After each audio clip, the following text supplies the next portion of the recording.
Welcome to the Legally Speaking podcast. I'm your host, Rob Hanna. Today, I'm delighted to be joined by Aaron Baer.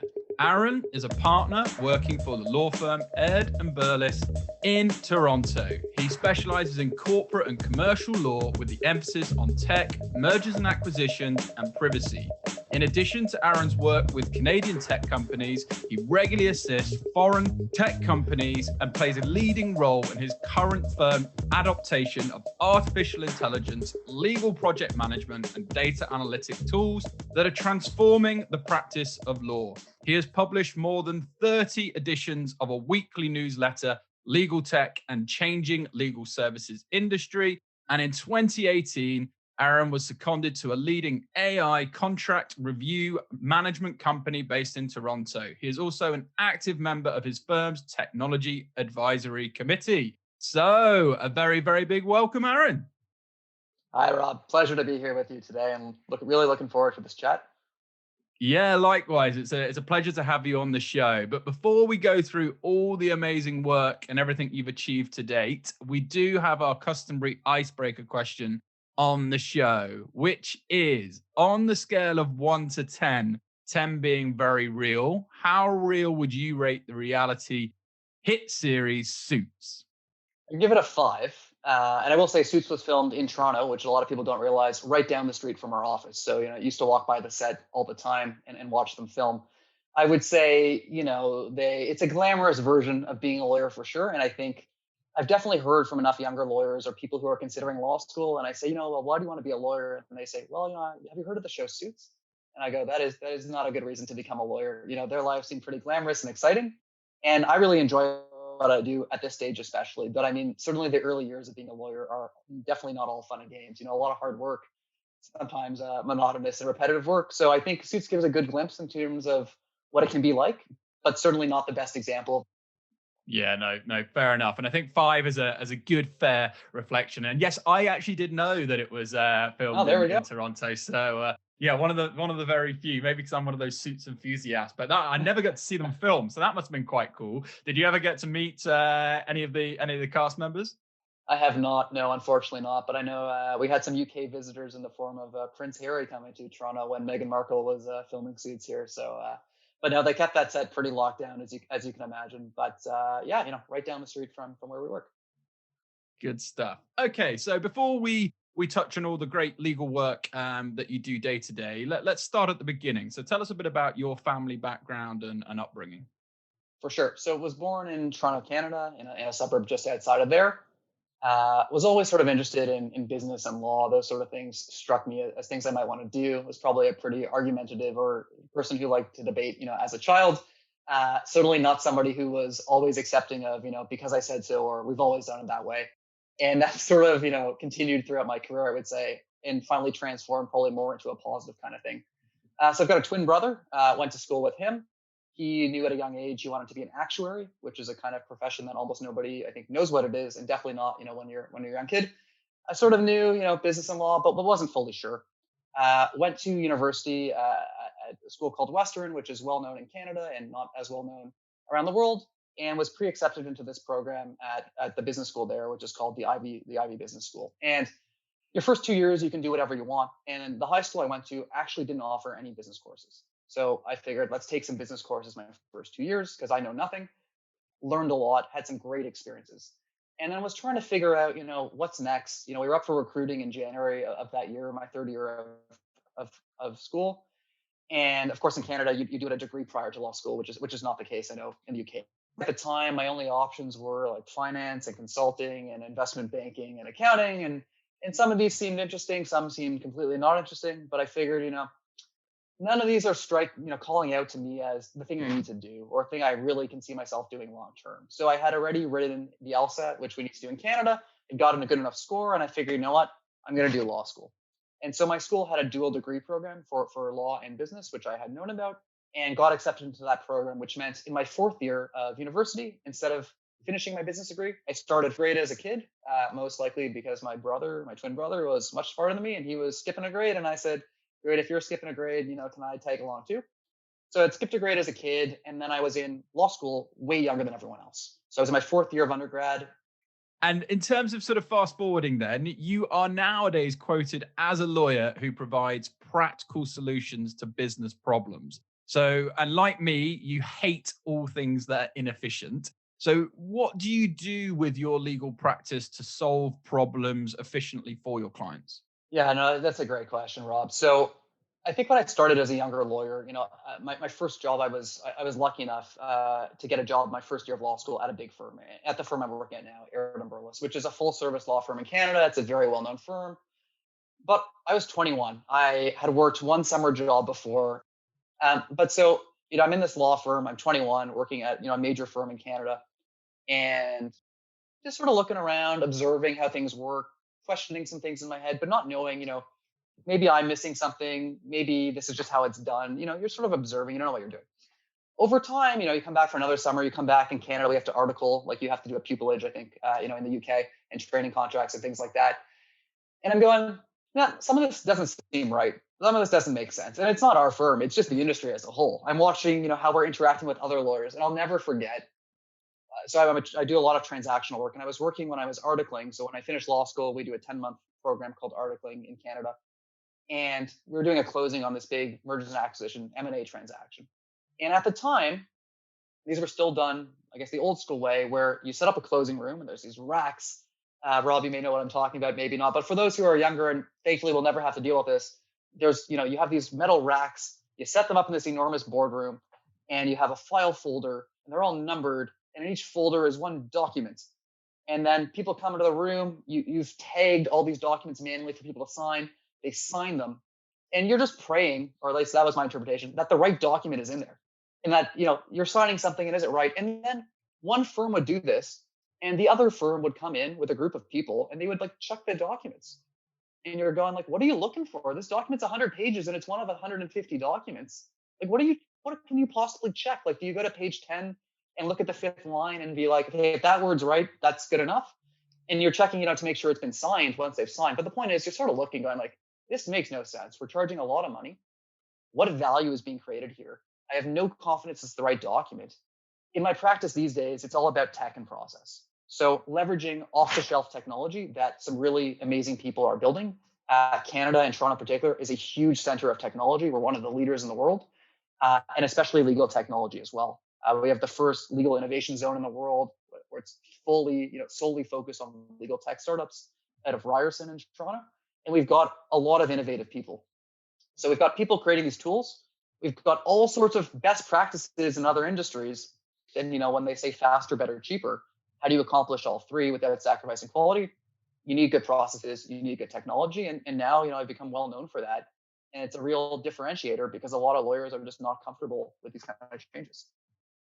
And I love that. I just love the whole sort of practicality point there and everything that you've explained. I was actually familiar with what you just said in terms of those big racks and those big visions. The reason being, my grandfather ran a very successful law firm over here in the UK. So when I first sort of started out doing any legal work experience I could find, I know exactly what you're talking around. So yeah, it's really interesting you mentioned that. So moving on, you have successfully made partner with your current firm. So many congratulations. Tell us about your journey and how you got there. And also talk us through, you touched on it lightly there, but I think it'd be good to talk a little bit more around the training system in Canada as it is different to other jurisdictions around the world. Perfect. So yeah, so on paper, it looks like my journey was pretty linear. I don't know if that's actually true at all. So on paper, started as a first year summer student, came back for a second summer, articled. So this 10 months, was hired back as an associate, worked as an associate in our firm's corporate and commercial group, and then became a partner in January 2020. So just over a year ago. I would say so when I said it sounds linear, what I mean is, yeah, I've been at one firm the whole time, and that was certainly never my plan. I think, coming out of law school, the plan was to go in-house after a couple of years, to get some good experience at a really well-known firm and to leave and to, go work in-house for a company. And that never happened. I ended up actually really liking the work I do. And I really can say now, like, I like the work I do. I like the people I work with. And that's half the battle. And I work at a firm where the people are extremely friendly, extremely nice. And that goes a long way because that's not the norm, I think, in a lot of bigger law firms. But along the way, I've definitely deviated a ton. So when I got hired back into our corporate commercial group, The people in that group, they do a lot of M&A work, so mergers and acquisitions, and then everyone has their own sort of specialty. So it might be privacy work, it might be transportation, it might be communications, could be energy, you name it. And I had absolutely no idea what I wanted that to be. And my firm was great at saying, you've got time to figure it out, start broad and narrow eventually. And so for my first few years, started pretty broad, and I really was not that busy my first few years. I was working, but not working the hours I was expecting, and that was fine. But it gave me time to go on some self-discovery paths, and I stumbled my way into the legal tech space as it was just starting up, I would say, around the world and in Toronto. And through that, I ended up actually, getting in touch with a lot of these companies in the early days in Toronto and in other places, because stumbled across them and went, wait a second, these things sound really interesting. They might help my practice. So reached out to them, brought a number of them in, and we ended up onboarding a number of these products, including Diligent, which was the company you alluded to in the intro, which is an AI contract review company where I did a comment a few years ago, and a whole host of other tools. And these are things that now I use every single day. So I know the founders personally in a lot of cases. In some cases, I'm involved with their developers, helping them, continue to develop the tool that I'm using. So it's a mutually beneficial kind of thing. And then over time, I got, through this legal tech work, maybe more interested in the tech space, and was lucky enough to start doing a lot of work with another lawyer at a firm who was building a pipeline of companies looking to come to Canada. And so I do a lot of work right now with companies from around the world, including Europe, Australia, but especially the US, who are coming to Canada because there's so much incredible tech talent here. And the salaries are a lot lower. You don't have to pay for healthcare, unlike the US. I know in the UK you have the NHS, obviously. But incredible value for money, incredible talent. And so all these companies were either coming here to tap into that or to build out, their sales team here or do other great stuff. And so really got involved with all these leading tech companies, really fell in love with the space, started doing a lot more M&A work in that space as well. And just really resonated with me. The clients in the tech space tend to be younger. They tend to be forward thinking. They're open-minded. They want things done, efficiently. They want practical advice. They don't want 50-page memos. They don't dress up in, fancy suits. And, I stopped wearing dress clothes and suits, I think probably 3 or so years ago, where I said, enough's enough. I'm not meeting clients a lot in person. And what's the point? Who am I pretending? And if I'm the only guy in the room wearing a suit, what message am I sending? And is that the message I want to send? And do I want to be wearing this? So the tech space just sort of, was a natural fit for me. And I think privacy dovetails really well with that, because when you're talking technology, you're talking privacy. In Europe, I was going to say UK, but I guess in Europe, you've got the GDPR, which is a major privacy law that came into effect a few years ago. And now we're seeing all these other countries sort of piggyback on that, including Canada. So we've got a massive privacy overhaul coming in Canada. There's tons of stuff going on in Brazil, in California, in China, all sorts of places. So it all fits really well together. But it started actually with this legal tech journey and ended up now where a substantial amount of the work I do is with tech clients all over the place. And it's work I really enjoy. Yeah, and I must say you've got a fantastic platform. I'm loving everything that you're doing. I guess in terms of advice for others, what would you say are the key things to learn early on in your career to be a sort of top corporate and commercial lawyer? So some people might be familiar with the T-shaped lawyer model, and there's other equivalent ones that are quite good as well. But basically, it's not just about your hard legal skills. It's about all the other stuff. And I think knowing the law is one thing. You need to know the law. You need to be good at that. But it goes way beyond that. So I think, my business background has become extremely handy, and you don't need it, but it helps. Like to be able to understand accounting, to be able to speak fluently with clients, to speak their language, to do that sort of stuff, to have, build your emotional intelligence to be able to do those sort of things. And really, I think for me, it's the good lawyers are the ones that are, are partners with their clients. They're trusted advisors. They're not just providing legal advice. And so you mentioned at the beginning, I think my bio says, Aaron provides practical solutions to business problems or something along those lines. And to me, that's just my nature, but that's what I do. And that's what clients want. They don't want solutions to legal problems. Everything is a business problem or a personal problem. Whether you're a corporate lawyer, a family lawyer, it doesn't matter. You're dealing with an issue that the person needs to resolve, and they're coming to you. And if you say to them, hey, well, there's risk. Here's a 30-page memo that's really just a CYA, cover your ass kind of memo. That doesn't help the client, because what the client really wants to know is, what would you do if you were me? Understanding what I care about. And so really, I think providing practical advice and good advice is the key. And I think to do that, you really need to understand the big picture. And so for me, I've gotten there by asking why, like an annoying child, why? a whole lot of times and really trying to understand how everything fits together. Because one of the things I think I struggled with as a younger lawyer, and I'm sure many people listening can probably relate, is you often don't understand why you're doing things. And so you're doing stuff, but you're not gaining as much from it as you could. And the advice you're giving isn't as good as it could be. But the more you can understand why you're doing things and the context behind them, it just makes you a way better lawyer. And your advice can be so much more actionable and so much more practical. So I would say, hard skills, you got to learn them. You really need to understand the why to be able to be a good negotiator and good advocate for your clients. And then really focusing on the soft skills or future skills or whatever people want to call them. That it's not just the legal skills. Clients don't just want somebody who can provide legal advice, because that's not that hard to find. They need someone who gets their business, gets their problems, is practical. And that's really, I think, where I've really set myself apart. And I would encourage people to really focus on those skills. Yeah, and I just love everything that you're saying there, Aaron, because I completely relate. Obviously, being on the other side myself, having dealt with lawyers, I think, lawyers are experts, and experts are great at making things sound simple and easy. So the easier and simplistic you can make things sound for your clients to understand using their language, the better. So yeah, absolutely love everything about that answer. We've talked about it a lot already. It's very obvious you're a massive fan of legal tech, but just to deep dive a little bit more. You were one of the founding members of your firm's technology advisory committee and its blockchain and cryptocurrencies group. So, in terms of sort of day to day, what's your level of involvement with all of that today? And what does the future hold, do you think, for all things legal tech? And there's the quirky question, when will we see, if ever, law firms being paid in Bitcoin, for example? So I think we have seen the occasional law firm paid in Bitcoin. Obviously, it's more rare. And I think when the crypto boom was happening a few years ago, even though we're in the midst of another one now, we saw a couple firms accept Bitcoin, and obviously they were doing that more from a publicity standpoint. The one challenge with Bitcoin is that the way it's taxed is like it's just a huge pain. Because in theory, you got to convert it back, at least in Canada, and I think the U.S. for sure as well.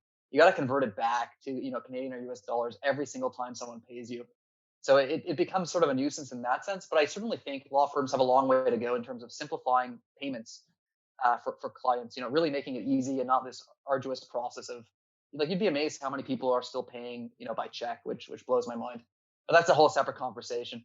In terms of legal tech, so I would say I'm regularly on calls with legal tech companies, founders I know, new companies I'm discovering, attending events. So I'm part of a few events that some really great people in Canada host that these days are digital. I listen to a ton of podcasts, but really just the way I look at it is you sort of have two choices. You can either be completely afraid of it and say, I'm going to lose my job, a robot's going to take my job, which I don't think is true at all. I really think legal tech is all about augmenting what we do. It's the lawyer, the human, plus the machine is going to get you where you want. It's that synergy. It's not just machine and it's not just lawyer. So you can either see it as a threat and say, well, I'm just going to, ignore it. Or you can embrace it and say, wait, if I'm one of these people that actually knows how to use the stuff, actually is, involved, thinking about how to be more efficient, thinking about how to be better, how much better positioned am I going to be? And how much happier are my clients going to be with that approach? And the answer is you're going to be way better off, in the short term and especially long term, because we're seeing massively increased pressure from clients and more is coming.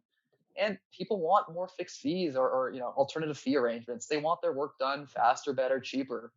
They want all these things. And so I think legal tech has a lot of answers.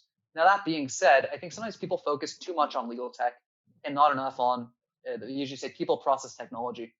And I think when I started my journey naively, I was a little bit too focused on the legal tech.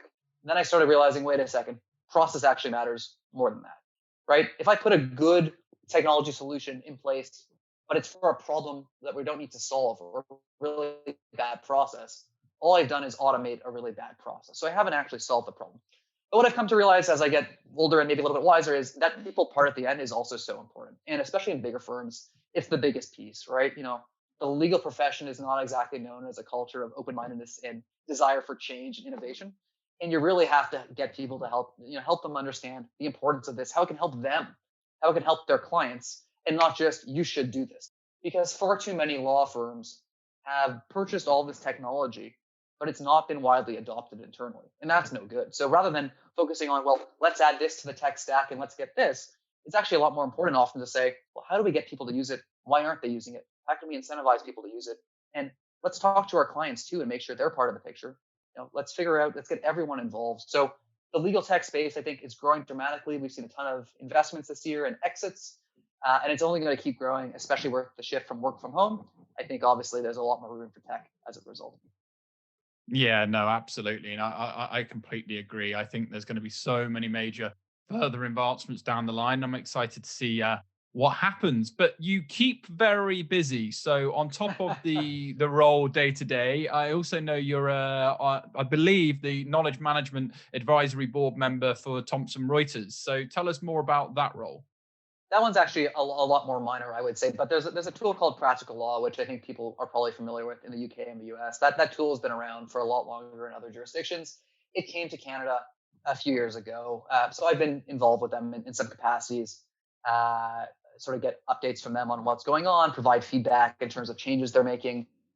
It's an incredible tool, and it's sort of like I call it like the mentor in my pocket. If I want to know the answer to something and I don't want to bug somebody, and especially for younger lawyers, like Practical Law is just a really great tool, to get great insight when you need it. It's not just sample documents, but it's also really like they have all these practice notes, and they're really helpful. I've relied on them extensively, especially in my earlier years. It's been really a great tool.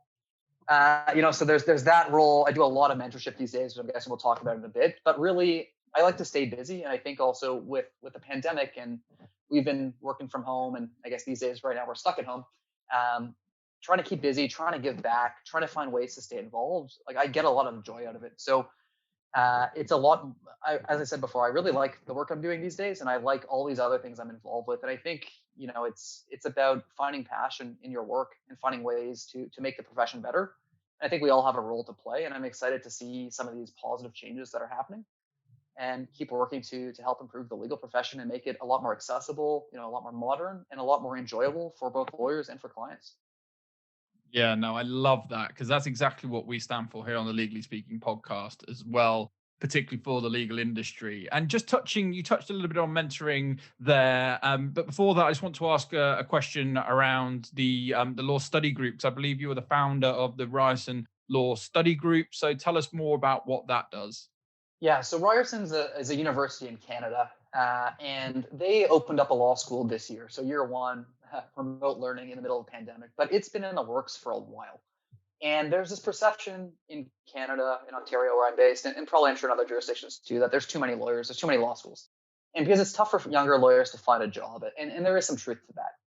And I feel for the younger lawyers in that position because it's not always easy. But there's very clearly an access to justice crisis in Canada and quite frankly around the world. If most people can't afford a lawyer and aren't getting the legal advice they need, then clearly there may not be enough lawyers, or maybe at least the way we're delivering legal solutions isn't great. Maybe we need more technology and what have you. So Ryerson is a university, as I mentioned, and a few years ago, maybe 5 to 7 years ago, they opened up the Legal Innovation Zone, which, as I think I alluded to before, is this really incredible incubator for legal tech companies. They have around 20 companies there now. A number have left the incubator, they've graduated, some of which have raised plenty of money, some are quite well known, others less known. Ryerson also runs what's called the LPP, the Law Practice Program, which is sort of an alternative program to articling. So the third piece of that puzzle was, I guess, their law school. And the law school that they opened up is not like a normal law school, at least not in Canada. They are completely focused on technology, on practicality, and on diversity. So I believe it's the most diverse law school by far in Canada so far. They are the most practically oriented law school and definitely the most technology focused law school. So when I heard they were opening several years ago, I went, I need to get involved in this. This is exactly the kind of law school I wish that had existed when I was going into law school. So I stayed in touch with people there for a while. And as they got closer to starting, I reached back out and said, let me know how I can get involved. I really want to help. And they came up with this idea of, well, what if you run this sort of thing for some first years? We'll choose some first years who we think might want some help, and sort of carte blanche on my end to make it whatever I wanted. And so what it's become is an hour and a half session once a week. Last semester it was Wednesday nights. This semester we're just ironing out what time it'll be, with a group of about 20 first-year law students, and it's entirely directed in terms of content by them. I ask them what they want to talk about, which is usually based on what they're working on in school or questions they have or things like that. And it's a free-flowing discussion. This is not a lecture. This is not a graded class. This is a supplement sort of where they can, on top of their class and all their tutorials they're doing, where they're learning practical things, we can talk about stuff. And I can give them context, and say, here's actually why you're doing this assignment. Let me give you an example of something that happened to me today. And I'm jealous that you're doing this assignment now, because I wish I had learned this in law school and not in my second year as a lawyer when there was a clock and I needed to, respond right away and there was all these pressures. You're doing great stuff, but it's been great. It's a great way to give back. I've thoroughly enjoyed it. And a lot of what I've been doing in general these days has been training and mentorship. And so this fits in perfectly. And it's the kind of thing I've been focusing on this year is really, what do I wish I had when I was a law student, when I was a first year lawyer, younger lawyer, and trying to do those things. Because especially with a lot of students these days, learning remotely, via Zoom and stuff, like law school is hard enough. It's even harder when you're stuck at home on your own and you don't have that support network and you're not meeting people the same way you normally would. So it's been a great initiative. Excited to see how it grows, and the school's been it's a fantastic law school. They're really doing interesting and innovative things. Yeah, no, it sounds great, and I wish you the best of luck with that, and look forward to seeing that sort of blossoming. And on mentoring, then I know it's something you and I both value dearly. But tell us a bit about some of your roles as a mentor. Yeah, so in the past, I've had, I guess, both formal and informal roles. So at our firm, I was often a formal mentor, I guess, for the articling students and our summer students, and an informal mentor for many. Also, was doing a lot of informal mentorship in the community, so with law students and prospective students and things like that. It's always something I've enjoyed and been passionate about, and it's like I'm doing it in part to give back, but I wouldn't do it if I didn't like it. So it's really not a chore by any means. This year, I've sort of started picking some of that up a lot more. When I was in university, many years ago, I used to be involved in a trillion different clubs and different leadership things at the same time. And when I started working full time, I sort of went away from that. I was, you didn't really have control over my schedule the first few years as a lawyer, and I didn't want to commit to something I couldn't do. Now that as a partner, I have more opportunities to give back. So my mentorship tends to be a lot in the legal space, but also in the tech space. So I'm a mentor with a program called the Founder Institute, which is a great program for early stage founders. They've got chapters all over the world, including in Toronto, but also to other places. Got involved in a number of programs through the business school I went to. Got involved recently in this program called Windmill Microlending, which is a really interesting one, working with sort of people that have immigrated to Canada who are skilled, but helping them sort of get connected, because it's so hard coming here with no network and trying to get involved in the legal community. But a lot of the work I've been doing has been pretty informal. So recognizing, again, what do I wish I had as a student? I've been trying to launch those kind of things. So as an example, for first-year lawyers or first-year law students, I should say, law school here starts in September. So I figured let's do a 3-part series. We'll do all free, all panels, all sessions. We'll do one late August. So we ran that late August, a session about things we wish we had known when we went to law school. And everyone on my panel, people that were top of their class or top 5 in law school. So people that know how to do well in law school, were really successful, and all got jobs from it. Halfway through the semester, did another session. All right, now that you've gotten your feet wet, let's talk about some stuff. Because sure, we told you some things back in August, but now you've got something to really tie it to. And so that was a great session. And then right before exams, ran an exam review session for people that wanted to come. Because again, I remember being in first year law school and trying to navigate exams, and you just have no idea what you're doing. You're praying things go well. And I wish I had someone there to sort of help answer questions and explain practically how it worked. And again, all these sessions were myself and others who were, all top of their class, and people that really, great at giving back, but great insight too, And so that's some examples of that. A lot of one-on-one meetings and mentorship and connecting people and all that sort of stuff. And a whole lot more to come. Lots of ideas in my mind of interesting things to do. And it'll be out by the time this launches. But for example, for the main recruitment process in Canada for first year and second year law students, myself and a few colleagues have put together, this free, pretty comprehensive guide on everything you need to know about the process, from people from different backgrounds, different levels of experience, but from both sides of the table. I've been involved in interviewing law students for the past 5 or 6 or 7 years, and I've also been there. So I think it'll be really helpful. And again, just trying to demystify some of these things that seem really complicated and no one really ever tells you how they work. I love that. And that's exactly what's going to be beneficial, particularly to our junior listeners listening in. So I can't wait to see that. And another passion you and I both share is LinkedIn. And I believe that's how we got connected It is, initially. yeah. So, as a lawyer, why do you use the platform, and why would you encourage other lawyers to embrace it too? I mean, I looked at my options and I figured nobody wants to see me on TikTok or OnlyFans. So LinkedIn, where I can just write words, which is what I do for a living, seemed like a good option. So I actually had a post on LinkedIn not too long ago. And for anyone listening, feel free to check it out or connect or follow me on there at Aaron Baer. I had a post on this a little while ago, and it sort of went into the story. So back in March of 2020, we shifted to work from home pretty quickly, like most people did in the world. And our firm was sort of saying, yeah, we should be embracing social media. I got to think about doing stuff differently. And I thought, yeah, that makes sense. We're about, 10 years too late. But yeah, good time to start is now. And I figured, all right, if we're going to make this work, I'm going to need to lead this initiative. I don't need to wait for people to tell me in a month, like, here's a strategy. Like, let's just try stuff. The time to start is now. The best time was yesterday or 10 years ago, but the next best time is now. And so I launched this initiative in my group of about 30 to 40 people, which is all sorts of different age ranges. A few people younger than me, a few people my age, most people older than me, some of varying degrees. All I'm trying to say is different degrees of social media comfort, experience, all that sort of stuff. And the goal was really, let's gamify this. Let's make this fun because it's new and new is stressful. And I want us to do well and, see what we can do. So I would send out these bi-weekly emails, and there was a scoring system in my first email. It was like a competition between us and Donald Trump's Twitter account, which of course no longer, I guess, is able to tweet from. But basically there was a point system I'd made up, and you got positive points for doing things and retweeting or on LinkedIn sharing posts.